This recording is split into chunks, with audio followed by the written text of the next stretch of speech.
교재 90페이지 보겠습니다.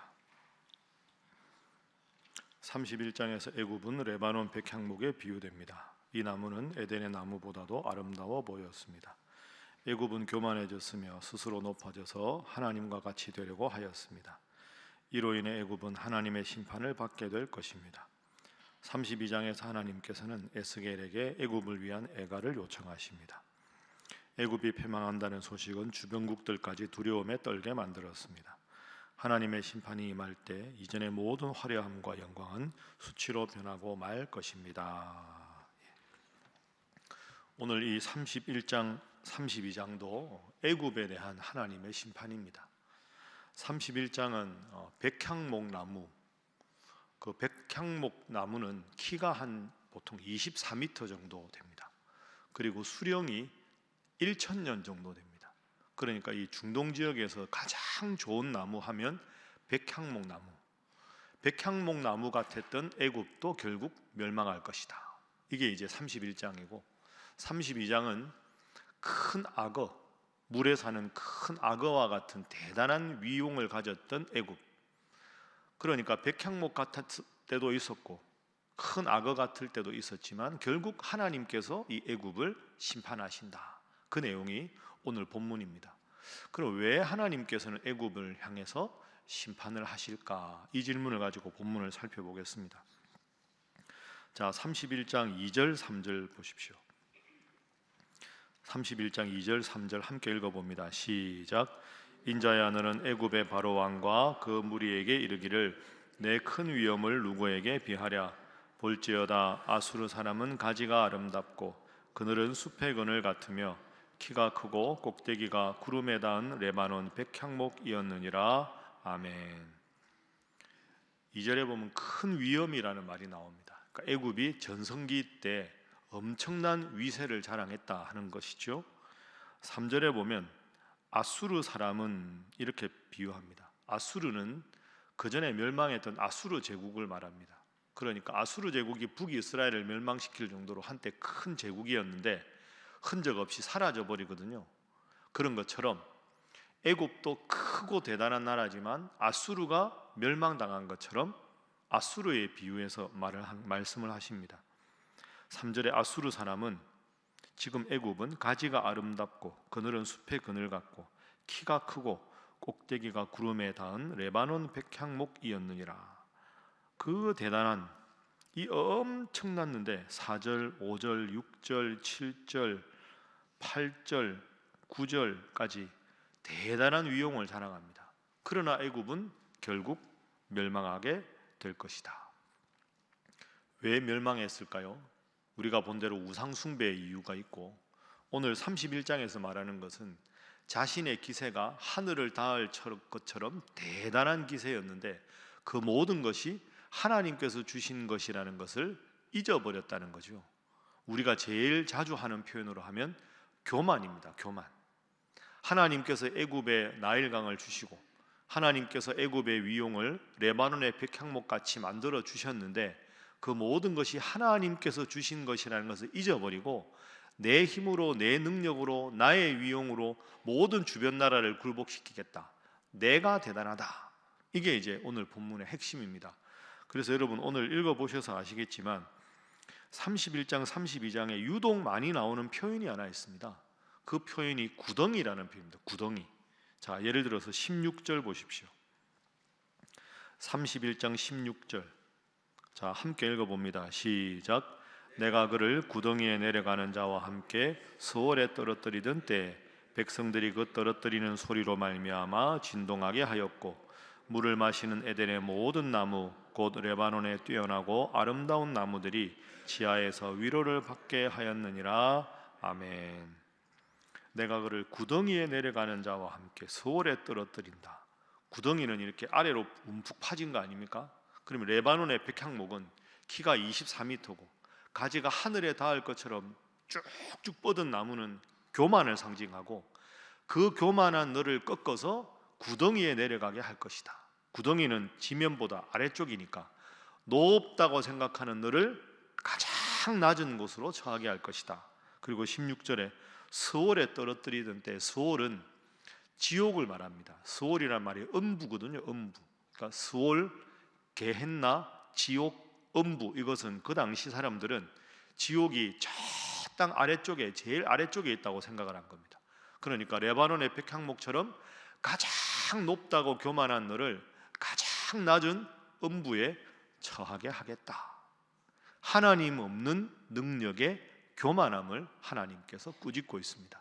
그래서 오늘 첫 번째 기도 제목은 교만은 패망의 선봉임을 기억하게 하소서 하는 것입니다. 교만은 패망의 선봉임을 기억하게 하소서. 이스라엘 주변 나라들에 대한 멸망을 선포할 때 제일 많이 나오는 단어가 바로 이 교만입니다. 교만한 자들을 하나님께서는 낮추신다 하는 것이죠.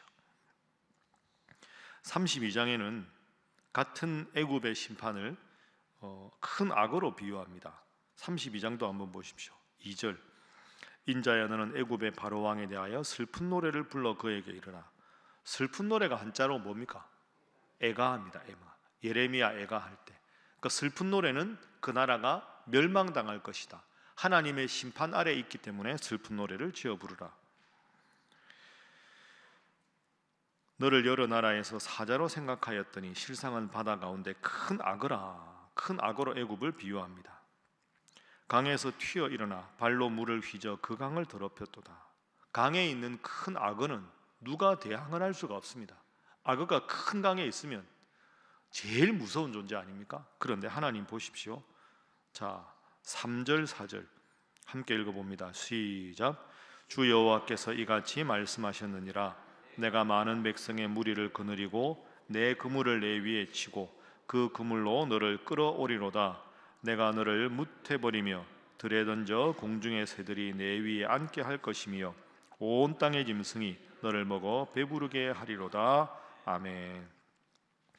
강에 있는 큰 악어는 가장 무섭고 위협적인 존재입니다. 근데 하나님께서 3절에 뭐라고 하십니까? 내가 많은 무리를 거느리고 그물을 큰 악어 애굽 위에 쳐서 그물로 악어를 무트로 끌어올릴 것이다. 4절, 내가 너를 무태버리며 들에 던져 공중의 새들이 내 위에 앉게 할 것이며 온 땅의 짐승이 너를 먹어 배부르게 하리로다. 내가 너의 살점을 여러 산에 두며 내 시체를 여러 골짜기에 채울 것임이라. 여러분, 악어는 강에 있을 때 큰 위용을 자랑합니다. 그런데 그 큰 악어를 그물을 들어다가 다시 강에 들어가지 못하도록 아예 저 강에서 무태 던져 놓으면 그 대단한 악어라도 아무런 힘을 쓸 수가 없습니다. 강에서 헤엄을 치면서 무리들을 공격해야 되고 육상 동물을 끌어내려서 헤엄을 못 치는 그들을 물에서 죽여서 먹는 게 악어인데, 악어가 물이 없는 곳에 가면 아무것도 할 수 있는 게 없습니다. 육상 동물은 다 달리는데 걸어서 기어서 악어가 뭘 할 수 있겠습니까? 그러면 공중의 새들이 그 악어의 살점을 먹고 육상의 동물들이 협공을 해서 그 악어를 찢어서 심판을 하겠다. 그러니까 이 32장 4절 말씀은 하나님 없는 인생의 교만함의 심판을 말하는 겁니다. 내가 대단하다고 느꼈을 때, 그러나 그것은 하나님이 그 시기와 은혜를 베풀어 주셨기 때문에 은혜를 받는 거지, 하나님이 그 악어를 무태다 올려놓으면 그 악어가 아무런 힘도 쓸 수 없고 토끼 한 마리 잡을 수가 없는 그 비참한 모습, 그게 바로 우리 인간의 모습이다. 왜 하나님께서 이렇게 열방에 대한 심판을 말씀하셨는가? 유다 입장에서 속 시원하라는 게 아니라 너도 교만하면, 너도 겸손하지 않으면 이런 꼴이 될 수 있다. 우리가 반면교사라는 말이 있죠. 다른 나라에 멸망하는 이유를 보면서 내 속에 그런 모습이 없는가 돌아보라는 것이 하나님의 뜻입니다. 그래서 두 번째 기도 제목입니다. 오직 하나님만 의지하게 하소서 하는 것입니다. 하나님께서 모든 것을 주셨다는 것을 의지하지 않으면 내 옅은 지식이 나를 더 힘들게 만들고 내 적은 자존심이 나를 더 파멸에 이끌 수 있다. 하나님이 나에게 은혜를 주셔야만 내가 하나님 앞에 바로 설 수 있다. 평생 기억하는 여러분 되시기를 주님 이름으로 축복합니다. 그래서 32장에 구덩이라는 단어가 많이 나온다고 말씀드렸죠. 32장에도 보십시오. 18절 보십시오. 인자야 애굽의 무리를 위하여 슬피 울고 그와 유명한 나라의 여자들을 어디에 내려가는 자와 함께 구덩이에 내려간다. 하나님께서 심판하신다.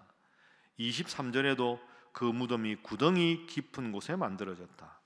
24절에도 저 뒷부분에 보면 이제는 구덩이에 내려가는 자와 함께, 25절에도 제일 끝절에 구덩이에 내려가는 자와 함께, 그리고 30절에도 보면 맨 아래쪽에 구덩이에 내려가는 자와 함께.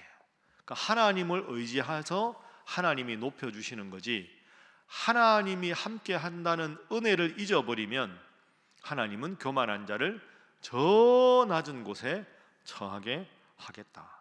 그러면 우리가 이 두 번째 교훈까지 읽으면 제일 중요한 덕목이 뭡니까? 겸손입니다.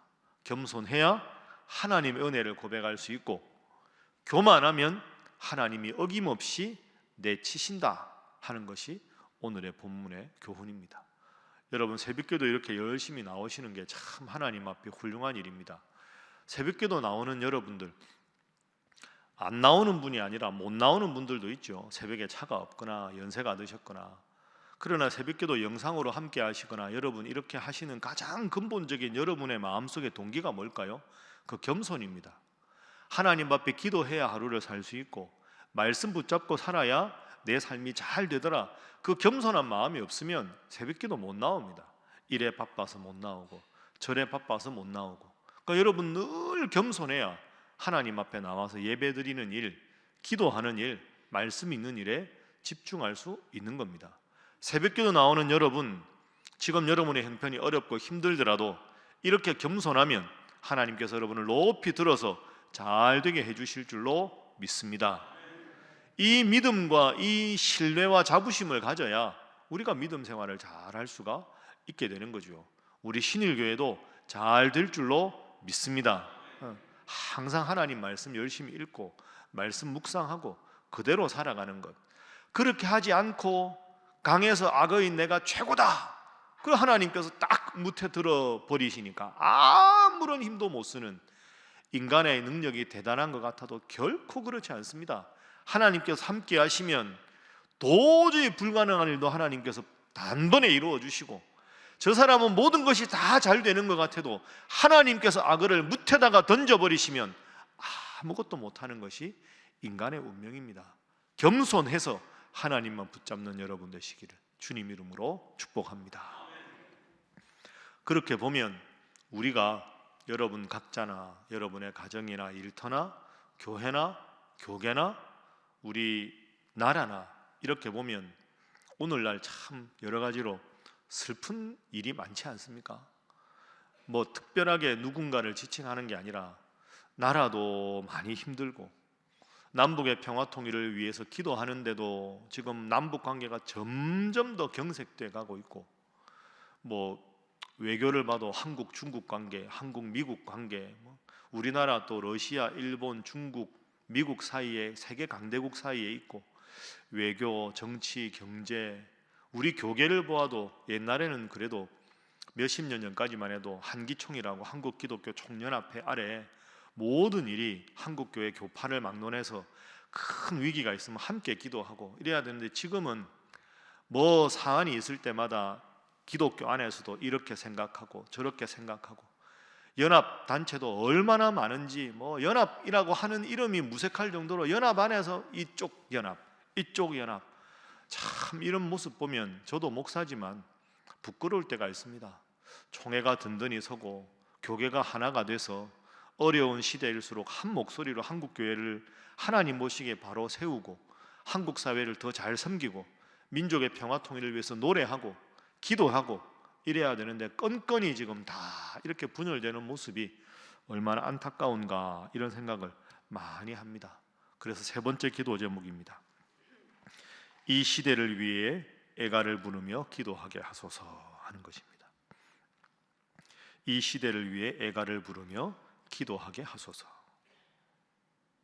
슬픈 노래를 부르고 기도하는 모습이 필요하다. 그래서 여러분 교회를 위해서도 기도하지만 나라를 위해서, 민족을 위해서 열심히 기도해 주십시오. 흔히들 많은 분들이 이런 말씀 하시죠. 참 어른이 없다. 여러분 옛날에 대가족 시대에 보면 실권은 사실 아버지한테 있지 않습니까? 아버지가 제일 힘이 있는 존재인데, 그 딱 보면 할아버지가 있습니다. 할아버지는 아버지에 비해서 힘이 없는 것 같은데, 예를 들어서 그런 일이 잘 없지만 후손들끼리 뭔가 다툼이 일어나거나 뭐 이런 게 있으면 할아버지가 다 들어와라, 그래서 잘해라 한마디만 딱 해도 그 권위 때문에 자존심 내려놓고 하나가 되는데, 지금은 우리나라를 이렇게 보거나 제가 이렇게 교계를 보면 큰 어른이 별로 안 계십니다. 좀 서로 의견이 달라도 하나님 앞에 기도하고 하나가 돼야 되지 왜 이렇게 돼? 이러면 다 생각을 접고, 그래서 저는 우리 교회 좋은 점 중에 하나가 여러분들뿐 아니라 원로 은퇴 장로님들입니다. 그분들이 항상 중심을 잡아주시고 흔들리지 않으시죠. 딱 계셔서 제가 주일날 인사드리면 항상 반가워하십니다.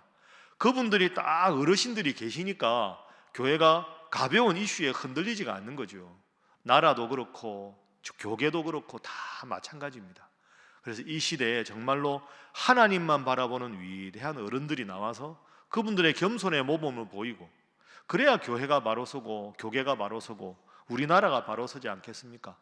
우리나라의 지도자들 위해서, 대통령 위해서 열심히 기도하시고, 우리 교계 지도자들도 겸손할 수 있도록 우리 교회 지도자들도 하나님 앞에 바로 서서 이런 애굽의 교만의 모습이 우리 속에 없는가, 내가 하나님 앞에 정말 겸손한가 스스로 돌아보아서 우리의 기도 때문에 교회가 바로 서고 나라가 바로 서고 교계가 바로 서는 기도의 용사들 여러분 되어주시기를 주님 이름으로 부탁합니다. 기도하겠습니다. 하나님, 다시 한번 본문의 귀한 교훈을 깨닫습니다. 하나님 가장 싫어하는 교만의 죄를 짓지 않도록 하여 주시고, 내가 가진 것 모든 것이 하나님의 은혜임을 기억하고 겸손하게 하시며, 나만을 위한 기도가 아니라 우리 사랑하는 신일교회를 위하여, 한국교회를 위하여, 이 나라의 위정자들을 위하여 간절히 기도하는 저희들 되게 하여 주시옵소서. 함께 기도합니다. 주여 믿습니다. 주여 믿습니다.